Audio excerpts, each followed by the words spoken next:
Yo, what's good everybody? Hope you guys are having a great mother trucking day. Today we start working on the Tacoma.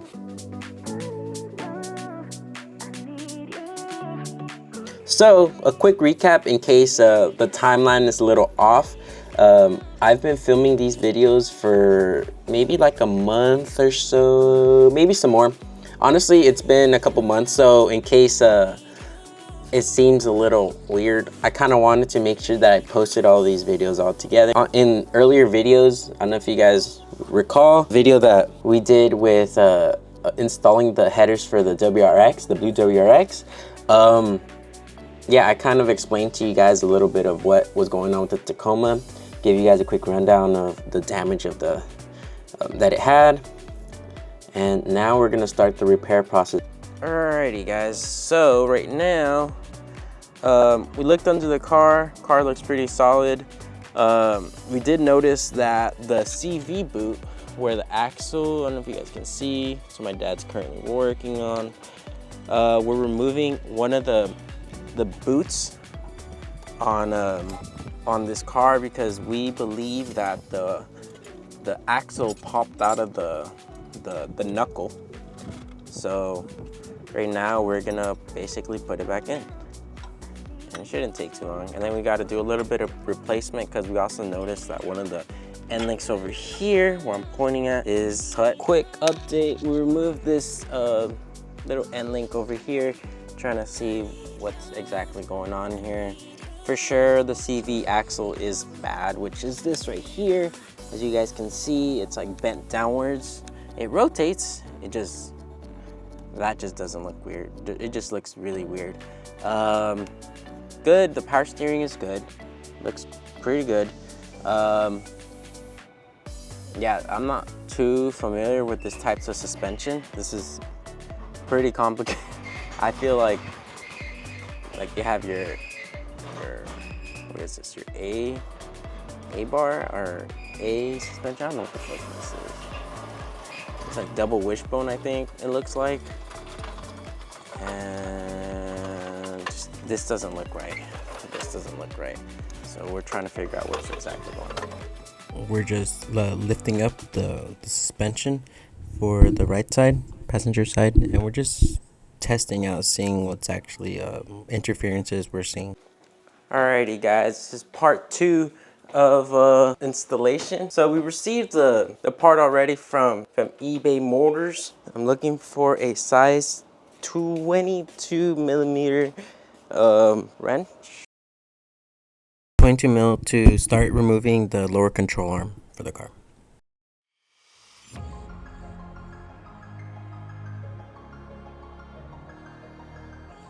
Alright guys, so our new part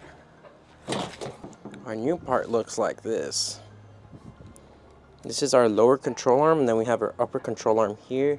We're replacing both of them just to be sure that we got the right thing. We're gonna check it out real quick. So this is it. As you can see, this bolt doesn't look straight right here. It's somewhat like not straight, it's like bent. It's a little bent, and that's just extrapolating for like everything else. So off camera, we took off the skid plate, or the under tray, whatever it's called. So right now my dad, he's marking the... Watch it. Right? Okay. Alright, we're doing that. So as we're removing, we can line it back up afterwards.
No, a ver aquí.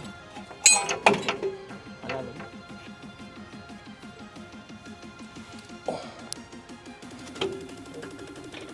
Vete, mira, puedes meter ahí la... No, no.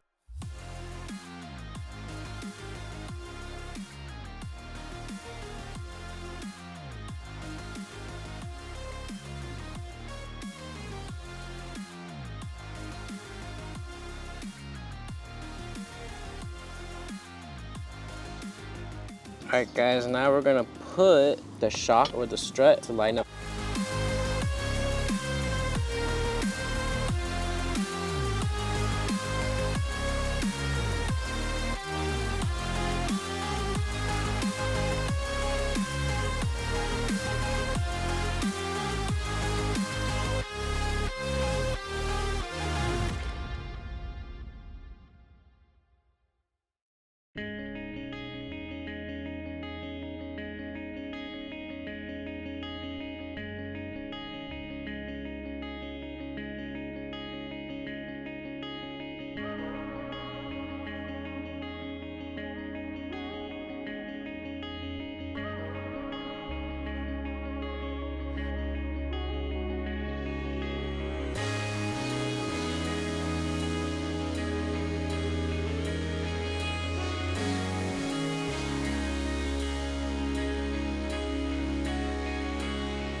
Today we just installed the lower control arm. Had the same issue. We're not exactly too sure what's going on. It's currently where we're at. It's a little frustrating, but baby steps, right? We'll catch you guys for the next update. This is day 3 of working on the TACOMA. We already changed the lower control arm. Right now we're in the process of changing the upper control arms. We think that's it. Not exactly too sure, to be honest, but that's currently where we're at. Right now my dad's just marking them. On the other hand, we actually found another way that potentially could give us about a couple inches of play, in which it could also be it. We realized that camber is what's producing this interference, so we're thinking is, what if we like move the camber bolts around, because maybe during the collision that it received, those camber bolts could have shifted. That could be the other hypothesis that we have.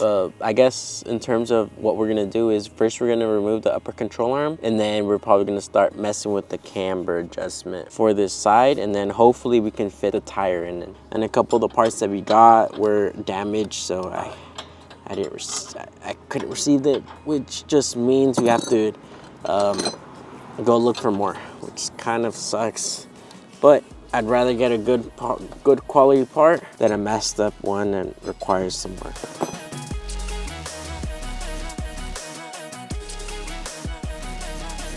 Crazy, you know we gotta have our mango juice over here. Mango. There's actually an interference happening in between the engine block and the actual bolt that needs to be taken out. Guys, so I just looked up a video real quick of how to actually do it. 2 main things that you gotta look at when you're trying to remove the bolt. There's no other way of doing it. It's basically, you have to remove the wires that are behind it through, there's like these little pins. So right now, my dad, he just removed one of the pins associated to it that I'm referring to.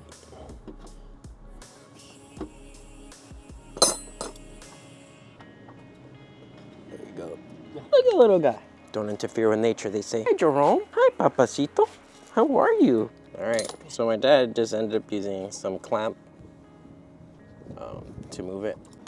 All right, so we lifted up the hood. The bolt needs to go through somewhere around the AC lines right here, down here. I don't think it's gonna zoom in. Yeah, we're having some issues taking this bolt out. You need to move the AC lines right after too, which is this line right, this silver line over here, to get it out. We're getting the new one situated right now.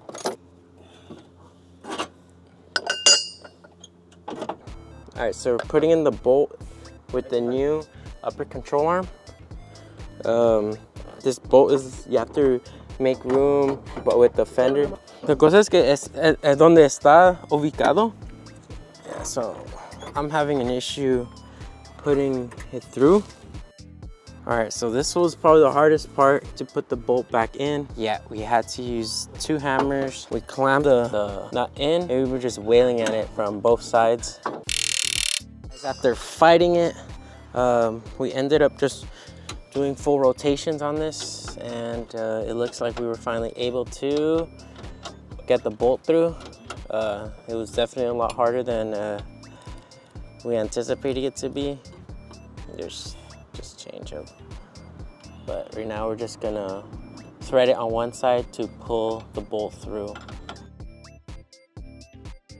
This is probably part 3 or 4 of us figuring out how to do this, fix this side.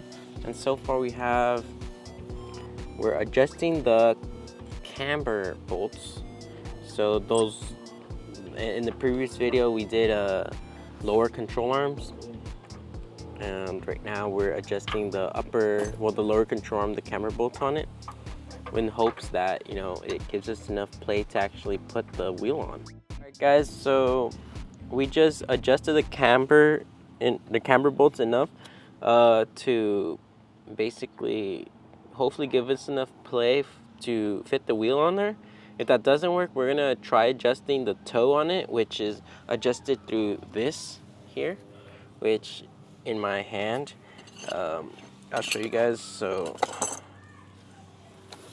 toe.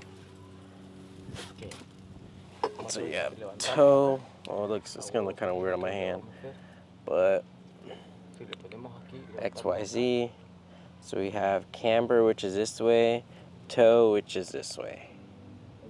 Looks kind of weird on my hand, but something like that.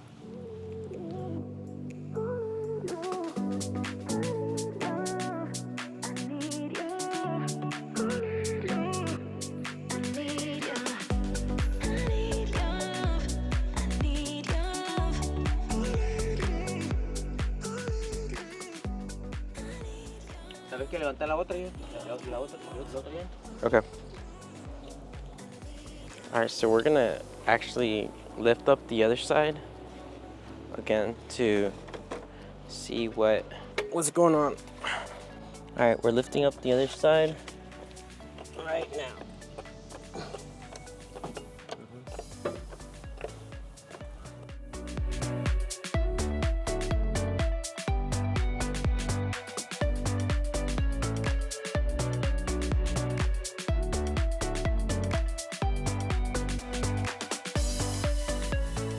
My battery died. We went to go get, I want to go get the keys for turn on the car real quick. We're gonna align it and see what's good.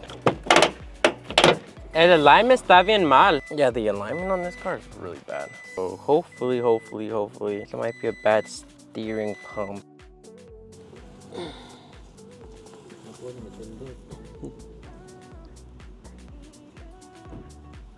We're going through, you know, the suspension part. We actually started kind of putting the pieces together, and we came to the conclusion that the knuckle was the culprit. Alright guys, we're going to show you guys the interference that we're seeing right here with the end link. There's contact. See, ya lo veo. Yeah, that, a lo mejor, yeah, so on this side there's no interference going on.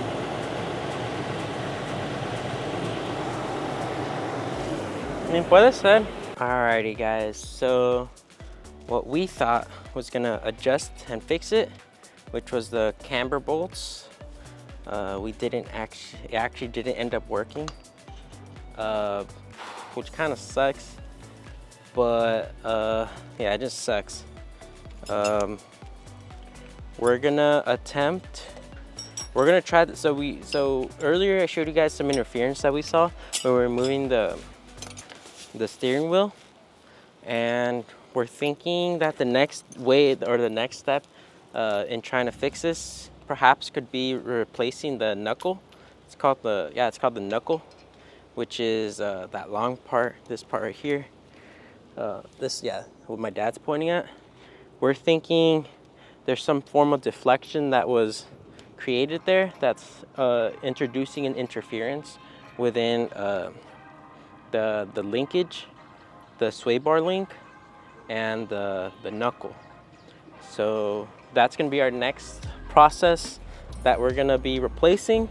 I already ordered it on eBay. eBay's sponsor me if you can. That'd be cool.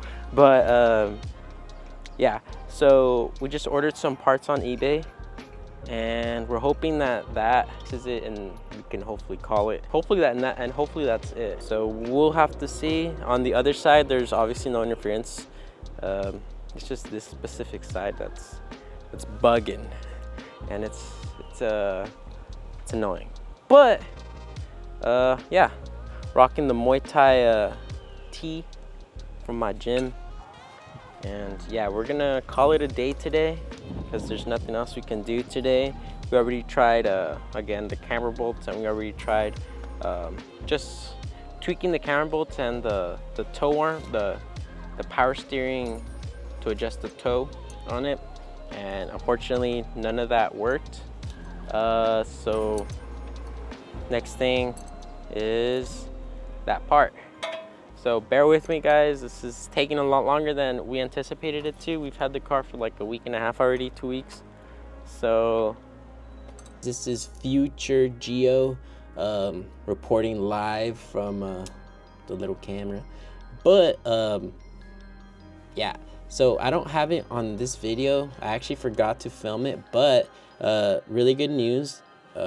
So it turned out to actually be the knuckle that was bent. Let me see if I can find some pictures of the actual knuckle. But yeah, it ended up being bent, and once we replaced that knuckle, we were able to move the car. So unfortunately, I wasn't able to record that part. It was kind of done on the fly. I wasn't really thinking. But the good news is that the car is ready to be sent out to the body shop. So that's next week's video. And we'll catch you guys on the flip side.